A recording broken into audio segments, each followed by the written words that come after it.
to give you love, girl, to make you happy, tell you why, to help me fly over the clouds and away. Lord, I'm the man. I do what I can to give you love, girl, to make you happy.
but it is so rare that I don't have Paul money, you know, I can't pay $10,000 for some batteries. the first thing, well, okay, gotcha. But the thing about it is, EV batteries last 200,000-300,000 miles easy or more. There's no parts to replace. I did the math. On my Bolt had an 8-year, 100,000-mile battery in it. So, and that's required by the federal government. So I sat down and figured out, okay, if I do 100,000 miles and I don't have to do any oil changes and I don't have to put any gas in the car, then even if the battery just melts down right at 100,000 miles, I've saved enough to pay for a new battery. That makes sense. I'd like to call to order the September 2024 meeting of the Board of Zoning Appeals for Knox County. If the clerk would call the roll, please. Curtis Brown. Present. Jonathan Repass. Doug Lloyd. Present. Raleigh Lovingood. Cecil Anderson. Present. John Elliott. Present. Sherry Garrett.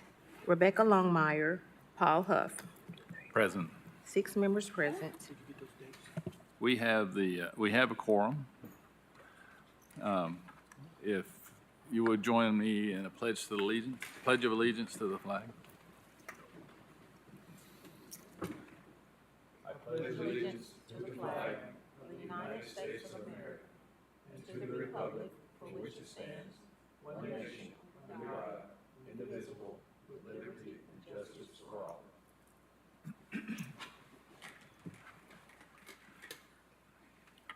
Members of the BZA are volunteers from each commission district who do not receive compensation for their work on the board or training they attend.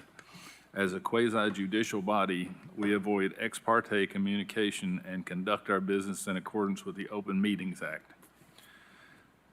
My name's Paul Huff. I'm the chairman of the Board of Zoning Appeals.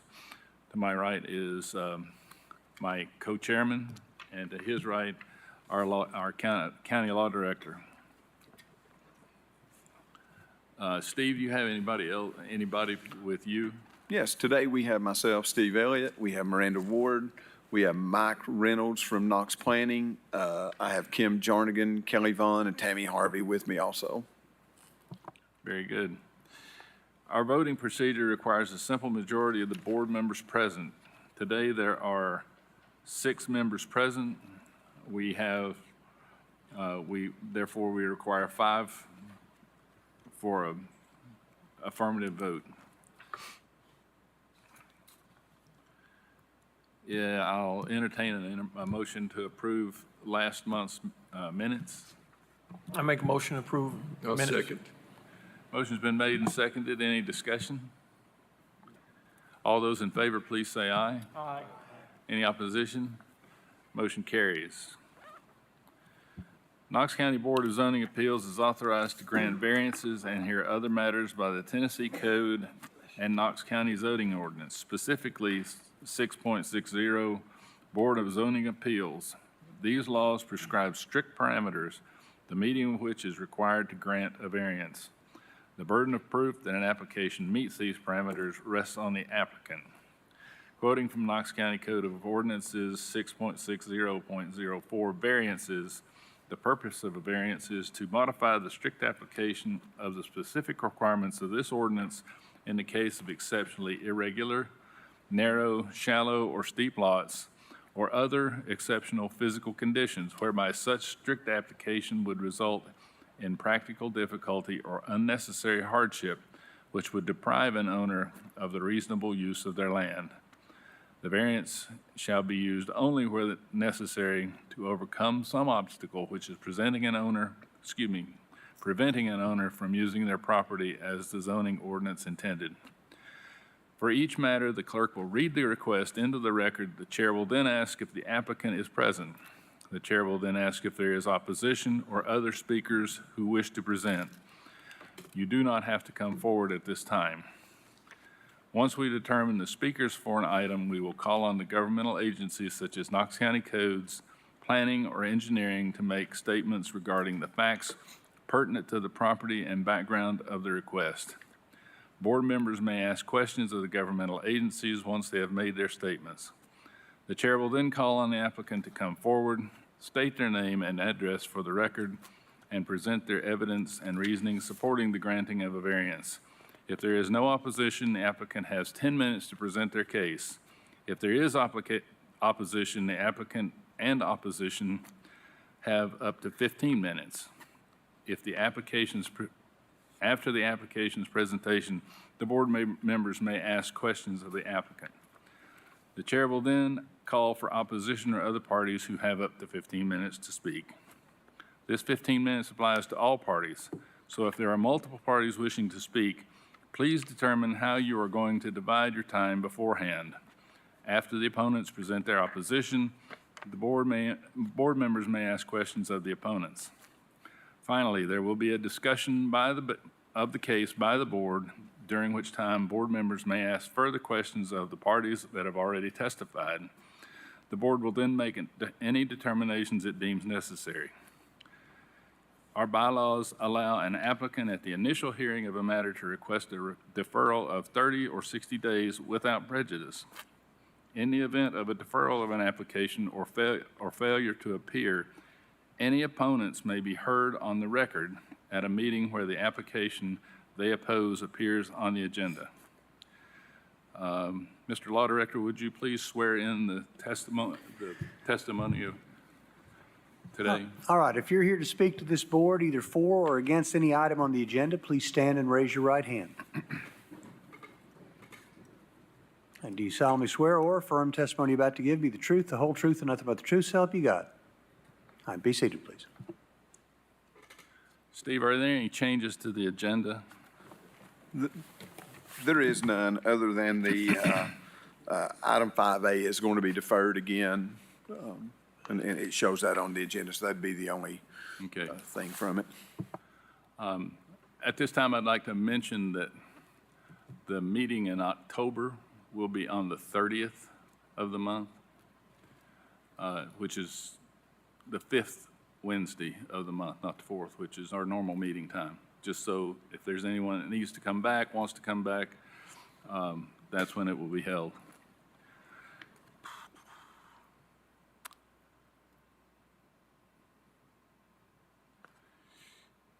If we could move on now to item 4A.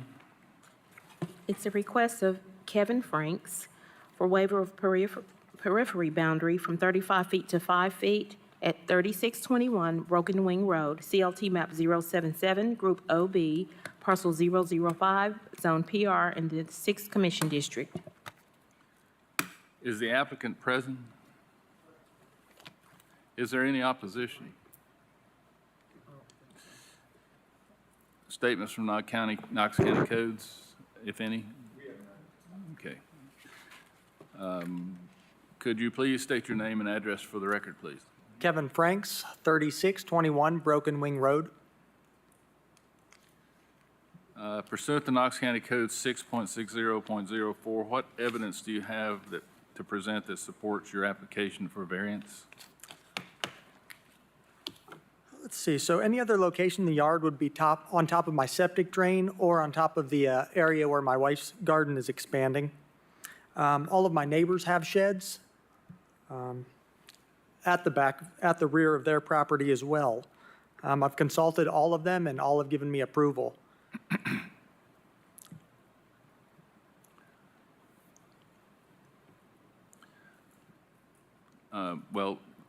Allow me to help you out just a tad. Based on the information you provided, it seems that you have a fairly narrow lot. Yes, sir, it's a narrow lot. It's sloped.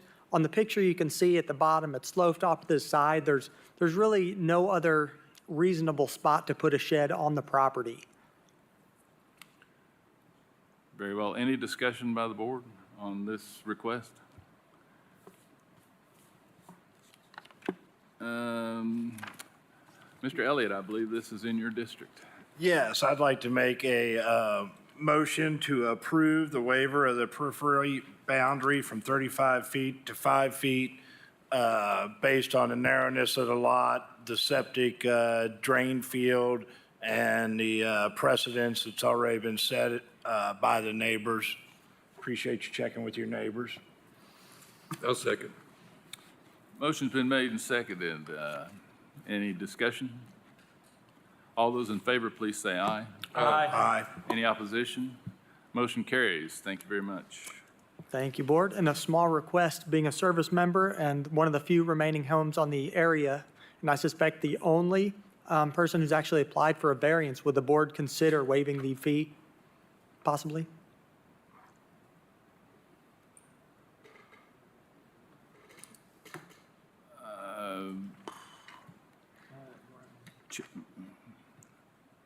I guess I'd have to ask what grounds other than being a service member?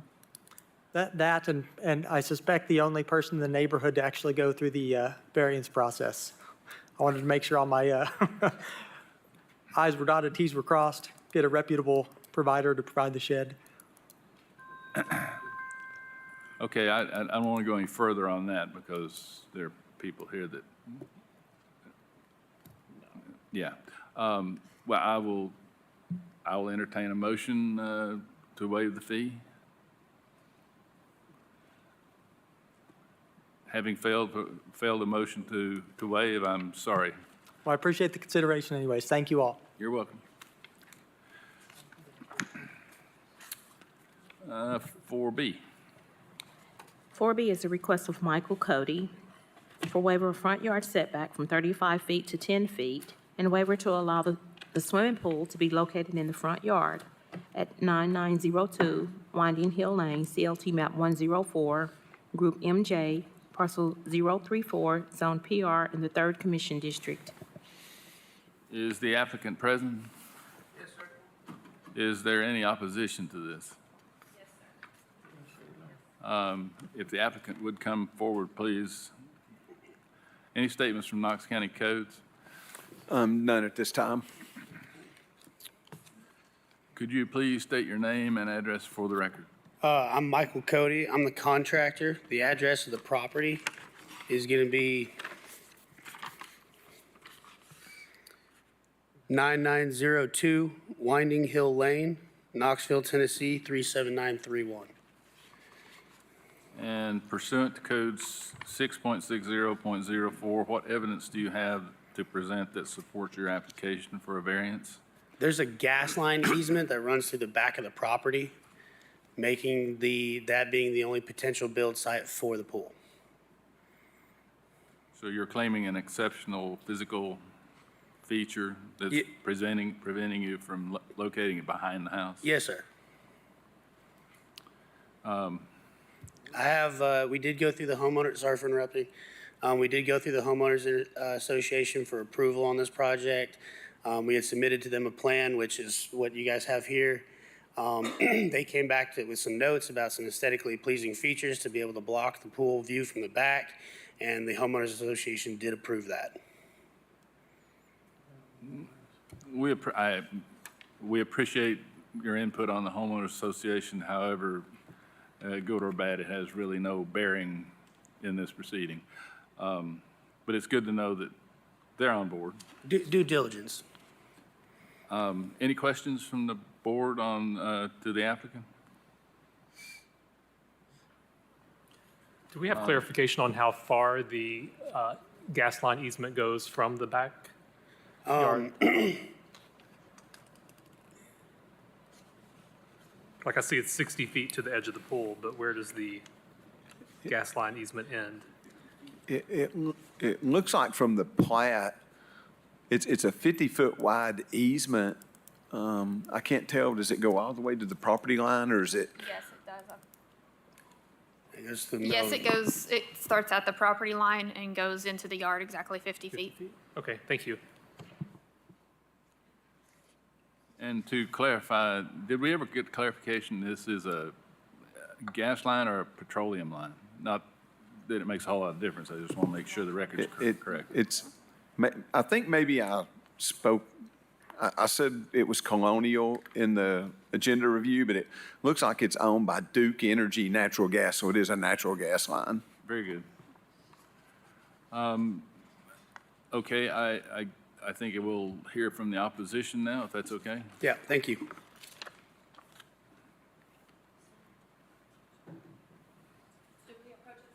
Yes. Yes, please. Just please remember that you have 15 minutes total, so, State your name and address. and yeah, I'll need all three names and addresses. Okay. I'm Hannah Jones, and my address is 9934 Winding Hill Lane. I'm Wendy Manley, 9930 Winding Hill Lane. And I'm Kathy Irvin, 9933 Winding Hill Lane. We are here in opposition to this proposal. I want to speak. I know you said that the HOA board doesn't have any consideration in this matter, and I'm glad to hear that, but I am an HOA board member, and this proposal did fail the board on 2 occasions, and a temporary board member had to be brought in to be the deciding vote. That is the only reason that it passed, and that board member was just brought in for this one vote. I would be in opposition to that. I remain in opposition to this proposal, as does my neighbor here, who is also on the board. And I brought this letter from another board member, Mr. Bond, and he would also be in opposition. If this vote were taken today, it would fail, and it would continue to fail as long as the board remains in its current composition. I believe this pool would be located in a highly visible area in our neighborhood on a very highly trafficked street, very, very close to the road. It's a corner lot, so it's very prominent in the subdivision, and the pool is just not located in a reasonable area. If it could be in the backyard, that would be a different matter, but this lot, it does not allow for a backyard pool. And I would argue it shouldn't allow for a side or front yard pool either. We have no visible pools in our neighborhood, and this one would be out there for everyone to see with absolutely no privacy. You kind of come up a little rise when you're approaching the house from the entrance of the subdivision, and you would be looking down on the pool as you're going by on the road. So I remain in opposition as a board member of our HOA association. I would continue to vote no to this proposal. It's not personal, but I don't think the pool is conveniently located for this lot. It's just not a lot that can accommodate a pool. I'll allow my neighbors to speak.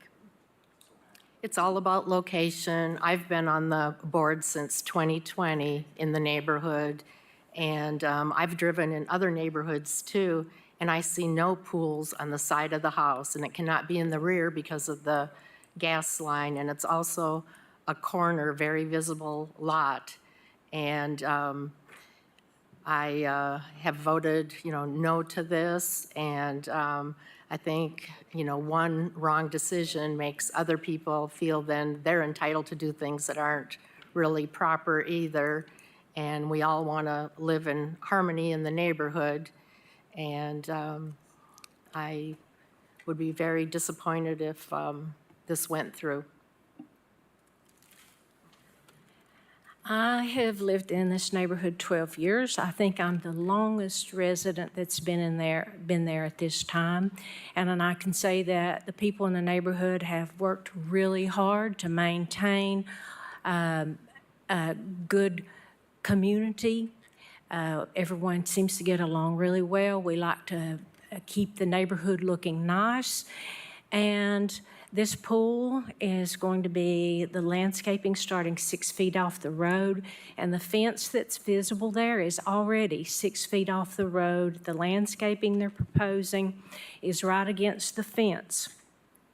The trees that are supposed to block the pool from the road are at maximum height, approximately 15 feet tall, and maximum width at full growth is 2 feet wide. And even at that, at maximum growth, who knows how many years that would be before it reached there, you're still going to see through cone-shaped trees, and the pool will be visible from every angle. I brought pictures of houses that are directly across the street from the pool. And I think that the pool would adversely affect the home values of not only all the houses in the neighborhood, but especially these houses that have a view from their front windows into someone else's pool house, pool pump, and all the toys and accessories that go with having a pool. The houses in our neighborhood have increased at least 50% in value, and some sales prices even more than that since I've been there, and we would like to maintain that. If these people lose the selling value of their homes because of a pool directly across the street, it's going to affect all the houses' selling values in the neighborhood when they start doing comparisons. So I speak for myself on this, but I have talked to lots of other people in the neighborhood, and most are working full-time and are not able to come to this meeting today. But I hope you will take into consideration how this would affect all the other houses in the neighborhood and our values that we have tried so hard to maintain. Thank you. Thank you. Thank you. Question for the opposition. I appreciate your concerns. They're perhaps valid, but do you have any data on the impact to sale prices of homes, or is this simply an opinion? This is an opinion from a person who has lived in multiple houses. This is my latest one, lived in Kingsport, Johnson City, Piney Flats, and 2 different locations here in the Knoxville area. And we looked at lots of housing.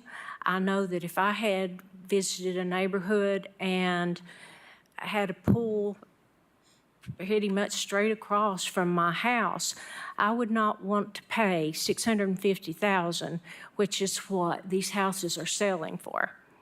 So I would probably be looking in another neighborhood or offering a lower price. So it was a personal opinion. I did not take a survey on that, and I have no statistics on it. I'd like to speak to that too. While I have no other data to offer either, but if you can imagine yourself in that situation, if you're shopping for a home and you're looking at different homes that you may want to consider purchasing, if you thought about walking out your front door and seeing a pool directly across the street from your home, or from your second story, you're looking right down on someone else's pool, which you may be hearing the noise from at all hours, day or night even, you might reconsider that. I certainly wouldn't want to look out my front door and be greeted with a pool every single morning right across the street.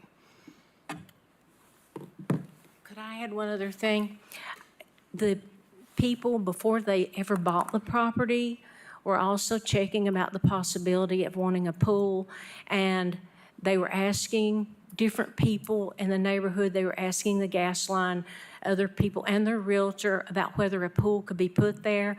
They were told that there just wasn't enough room for the pool. They had to set it back, I believe it was 35 feet. But they kept persisting, and they went ahead and bought the house anyway, knowing all this. And they asked one person at that time that was on the board, and after a while, he finally said, well, I guess anything's possible. You could always just check and see. So they have pushed and pushed until they've gotten this far. So they bought the house knowing that there was a good chance that it would not be, they would not be able to get one within the correct variance of the road. Any other questions from the board? Chairman, could I make a correction on a statement I made earlier? Of course. The gas line easement is 50 feet wide, and it's 10 feet, about 10 feet off their rear property line, so it consumes about 60 feet of their backyard, not just 50 feet off the property line. Okay, thank you. That is germane to the question. I've got a question for you, Steve. This pool, is it going to be dug down into ground pool, or is it above ground pool? It looks like it's a below-grade pool with a fiberglass. Is it fiberglass, I'm assuming? I would prefer the contractor come up and address that, though. That's, Okay. My question to the contractor, I don't know if you, I guess you're here to speak for the people who live in their home.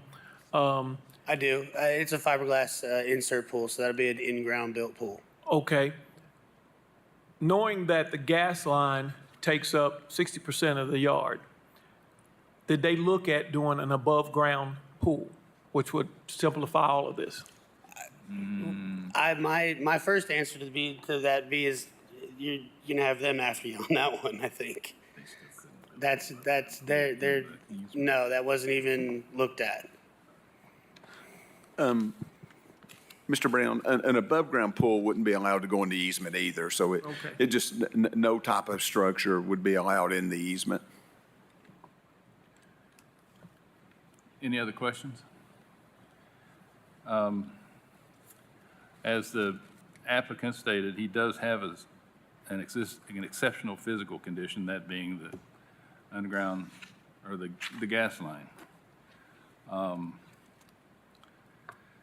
This use is not excluded in the zone that applies to this property. Considering that a pool is a beneficial use of the property, denying the variance would deny them beneficial use.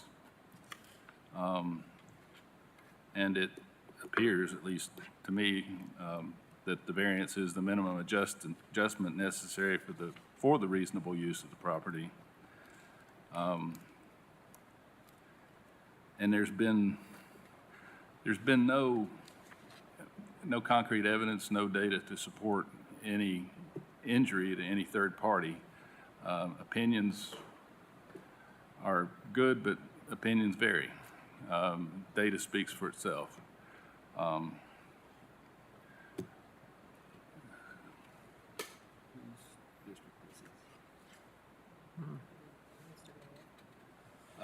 So, Mr. Lloyd, I'll throw it to you for a recommendation on a motion. Okay, I would like to move that we approve the application for the property at 9902 Wandering Hill Lane to allow the pool. It does appear to be beneficial to the property owner. The natural gas easement is an extreme issue to the property owner, and I feel as though that they meet the letter of the law. Well, they do, according to. Motion's been made. Is there a second? Second. Motion's been made and seconded. Any additional comment, discussion? Let me ask, Steve, what size lot is this? Do you still have the plat open? 0.31 acres, it says on the. It's 13,465 square feet. So it's 1 point. I can roughly calculate the square footage taken out of by the easement, which we talked about earlier, it's about 60 times. And about 6,280 square feet of that is consumed by the gas easement. And that's approximate without knowing exact measurements, but that's approximate. So about half the lot is consumed by easement. Yeah, okay. That's, And I'd like to make this observation. Even if the gas line wasn't there and they could locate this in the back of the yard, somebody's going to be able to see that pool. Somebody that doesn't live there is going to be able to see the pool. So, again,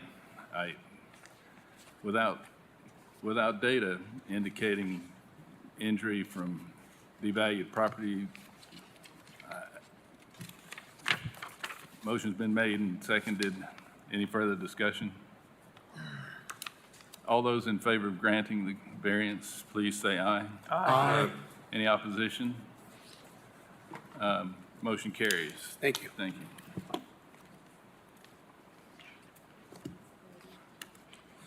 you. Yeah. Item 4C is a request of Aaron Braden for waiver of lot intensity from 1 acre to 0.83 of an acre at 6519 Borf Road, CLT map 021, parcel 212, zoned AG in the 8th Commission District. Is the applicant present? Yes, sir. Is there any opposition to this? Any statements from codes? None at this time, but I'm sure there'll be some questions once we get going here. Could you please state your name and address for the record, sir? Aaron Braden, 6534 Colossal Lane. Pursuant to Knox County Code 6.60.04, what evidence do you have to present that supports your application for a variance? So first, I'd like to thank you all for allowing me the time to come and present my request. And if it's okay with you all, I'd like to just read directly off this paper to ensure I don't leave out any of the facts. All right. The property in question belongs to my grandfather, who needs occasional assistance due to the recent passing of his wife. Being able to purchase this property from my grandfather would immensely help his financial situation and put me close at hand if I'm needed. It is a family-owned property, and each would still have the required 100 foot of road frontage. I'd like to subdivide the property into 2 parcels. KGIS shows his property at 2 acres, and he has paid property tax on 2 acres since he purchased it. However, upon further inspection by a surveyor, the current deed has the property reduced to just around 2 acres. As it is zoned agricultural, the minimum lot size to subdivide is 1 acre and requires the 100 feet of road frontage. The required access easement for properties 6513 and 6515 Borough Road runs up the left side of the property, leaving the proposed second parcel at 0.83 acres. Rezoning is out of the question due to the lack of sewer. So if the lot intensity variance is approved, I'll only subdivide with the approval of the second drain field from Knox County Health Department. For additional information, I prepared those little packets for you guys. It includes the original deed, which states that the property was 2 acres.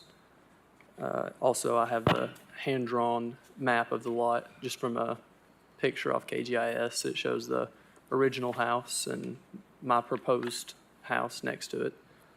Each would still have the 100 foot of road frontage. You can see on the left side of that screen, that is the driveway access that goes all the way up the left side of the property and takes away from it. And I think that's how we ended up with 1.83 acres instead of the original 2 acres.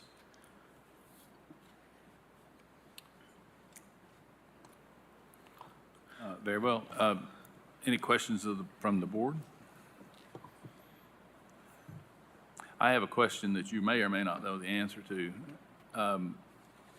When was that easement, I don't know if the right word is purchased, installed, made a real thing?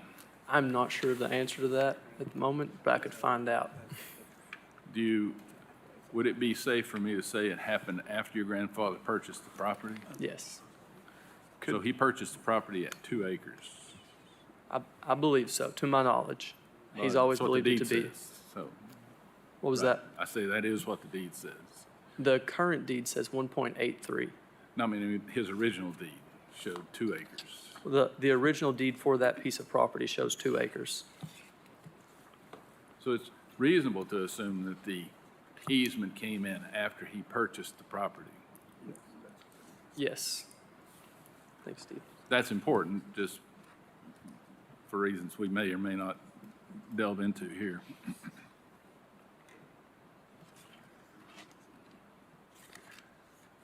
Any other? Chairman? Yeah. It looks like we've got some new information here, and we pulled up the plat for the neighboring property. The easement is actually on the neighbor's property. If you look at the plat shown here, the easement is recorded on the other property, but the driveway is on this gentleman's property. Therefore, that's why we're asking for the easement when they do a new plat. So that brings in a whole nother little scenario to it. But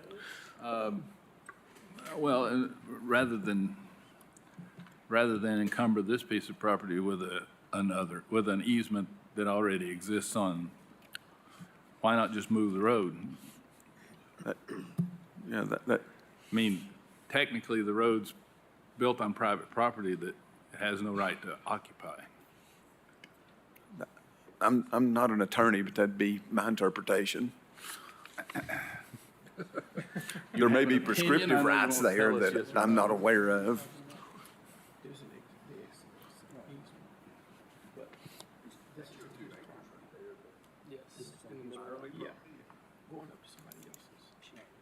But it's shown on the plat as being on these properties. But it's showing his property over here, but it's actually not. It's over here.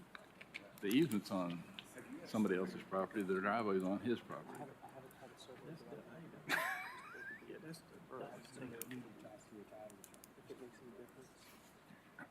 I don't know.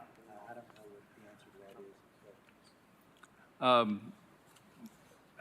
I'll state that because this has an exceptional physical feature, that being a driveway, the easement notwithstanding, I'll entertain a motion to approve this variance. Yeah, I'll second. It doesn't matter. Yeah, I don't think it hurts to grant the variance, because even if the driveway gets moved, he has his full acre. If it doesn't, then we've given him a variance for it. Exactly, and I would suggest, not a requirement, but I would suggest that you might want to talk to a title attorney to see if the easement for that driveway already exists on somebody else's property. I'm not sure what you can do, but I think you have a good case to have it moved, the driveway. But a title attorney should be able to give you some guidance on that. But the motion before the board is to approve your variance. It's been made and seconded. I made the motion, Chief, Mr. Brown seconded it. Any further discussion? Hopefully. All those in favor, please say aye. Aye. Any opposition? Your application's approved. All right, thank you all for your time. Okay, this is B4D. Request of Carlos Garcia for waiver of front yard setback from 35 feet to 17 feet at 7131 Remagen Lane, CLT map 137, Group AC, parcel 02201, Zone RA in the 9th Commission District. You are the applicant? Yes, Carlos Garcia, 7131 Remagen Lane. Is there any opposition to this? No. Any statements from Knox County Codes? None at this time. You've already stated your name for the record. Can you tell us pursuant to code 6.60.04 what evidence you have to present that supports your application for a variance? Yeah, so if you look at the property, it's like a pizza shape. So the really good area to build is like at the front because it gets narrow in the back. And that back part,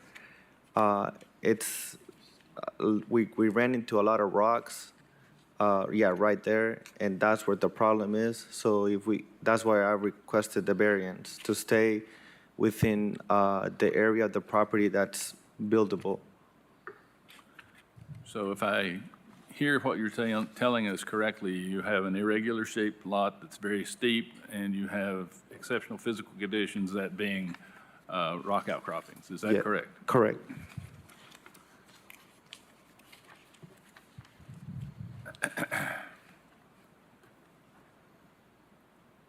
Any discussion from the board? Any questions? I do have one question. Are you the developer or just the builder of the property? No, I bought it. It's mine. It's Okay. my lot, yeah. You're the owner of the property? Yeah, I'm the owner, yeah.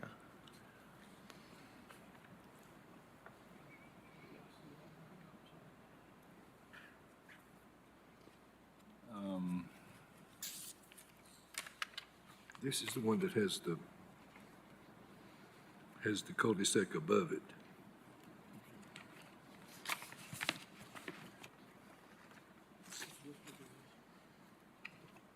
This is mine. I will state for the record that the conditions, topography are not generally found in the rest of the district. We have a lot of rocky areas, but it's not that prevalent. In this particular neighborhood or area it is, but not the entire district. And what you're wanting to do with the property is not excluded by the current zoning. I can't say that denying the variance would deprive you of the beneficial use of the property, because you could possibly jackhammer the rock out and figure out a way to get it further back, but it would be extremely difficult. It would be a hardship, for sure. I think the variance is the minimum adjustment necessary for the reasonable use of the property, and the variance is in harmony with the general purposes and intent of the ordinance. Therefore, I will make a motion that we grant this variance. Is there a second? Second. Motion's been made and seconded. Is there any other discussion? All those in favor, please say aye. Aye. Any opposition? No, motion carries. Your application is approved. Thank you. I believe that's the last thing on the. Oh, yeah, we need to take action on 5A. Yeah, I feel like we did help some people out. 5A was deferred from last month to this month, but now for reasons the applicant ran out of time, she's asked to defer it again for another 30 days. When she left here, she needed it surveyed, and apparently a survey has not been done yet. She's got it on order, but it just hasn't been done. So I'll entertain a motion. Yeah, go ahead and read it into the record. So it's 5A is a request of Tony West, and it's for a waiver of front yard setback from 35 feet to 12 feet, and to allow swimming pool to be located in the front yard at 7642 Dupree Road, CLT map 137, Group IA, parcel 017, zone PR in the 9th Commission District. And to refresh everybody's memory, this is where we had a request to put a pool in the side yard because the applicant didn't think they had room in the backyard because of where they thought the property line was. Turns out they may actually have enough room to put it in the backyard, but they won't know until they get the property surveyed. She's waiting on the survey, needs an extra 30 days to get that done. So I will make a motion to approve a 30-day deferral on this item. I second it. Motion's been made and seconded by Mr. Brown. Any discussion? All those in favor, please say aye. Aye. Any opposition? The application's been deferred for another 30 days. Everybody remember October 30th? Yeah, everybody remember, October 30th is our next meeting date. Could you please, somebody, make sure she knows that? Kim, can you make sure she knows that it's the 30th, the next meeting? Yes, when Kim sends out the agenda, we'll make sure to note it on there. Okay. I'll entertain a motion to adjourn. Make a motion. Second it. Motion's been made and seconded. All those in favor, please say aye. We're adjourned. Not even pie. Hey, you opposed? I went back and put something out for him. He put something else and I took it out. But I left it. It was the regular. All right. Square cut on. Yeah, they have forms on the Tennessee AOC website. Tennessee. I was yet to understand these people.